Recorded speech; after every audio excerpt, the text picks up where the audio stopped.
பெண்கள் என்ன பண்ணுவாங்கன்னா, அந்த ஃபர்ஸ்ட் நைட்லயோ அந்த couple of nights post marriage they will not allow the man to penetrate. Legs வந்து இப்படி மூடுவாங்க, தள்ளி விடுவாங்க, இன்டர்கோர்ஸ் அவாய்ட் பண்ணுவாங்க, அழுகுவாங்க.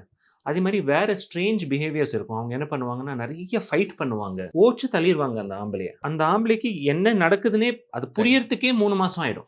ஒரு மாதிரி சூசைடலா ஆயிடுவாரு. அதுக்குள்ள என்ன ஆகும்னா, சொந்தக்காரங்கலாம் வந்து நீ வந்து ஆம்பளையே இல்ல சொல்லிடுவாங்க. ஸோ இதெல்லாம் வந்து சைக்கோஜெனிக் காசஸ் ஆஃப் இடி. சம்டைம்ஸ் பெண்களுக்கு வெஜைனிஸ்மஸ்ங்கிற ஒரு கண்டிஷன் இருக்கும். வெஜைனிஸ்மஸ்ல வந்து ஆண்கள் வந்து ஆண் உறுப்பு எடுத்து பெண் உறுப்பு பக்கத்துல கொண்டு போகும்போது அவங்களுக்கு வலி இருக்கும். அப்போ அது வந்து அகைன் லெக்ஸை மூடுவாங்க, தள்ளி விட்டுருவாங்க, பின்னாடி போய் அழுதுருவாங்க. காமன் ஸ்ட்ராட்டஜி, பெண்களோட காமன் இது வெஜைனிஸ்மஸ். பட் அந்த பெண்கள் வந்து அந்த வெஜைனிஸ்மஸ்ங்கிறது மாப்பிள்ளை வீடு சைடுக்கு தெரியக்கூடாது, நம்மளுக்கு ஒரு குறை இருக்குங்கிறது என் ஹஸ்பண்டுக்கு தெரியக்கூடாது சொல்லி, உனக்கு தான் நிக்கல, நீ தான் செக் பண்ணணும். ஹஸ்பண்ட் கணவர்கிட்ட டைரக்டா சொல்லிடுவாங்க, உங்களுக்கு நிக்க மாட்டேங்குது பாருங்க, உங்களுக்கு ஏதோ குறை இருக்குன்னு நினைக்கிறேன், நீங்க செக் பண்ணிக்கோங்க டாக்டர்கிட்ட போய், நான் என் அம்மா வீட்டுக்கு போறேன்னு சொல்லி போயிடுவாங்க. சொல்லிட்டே போவாங்க.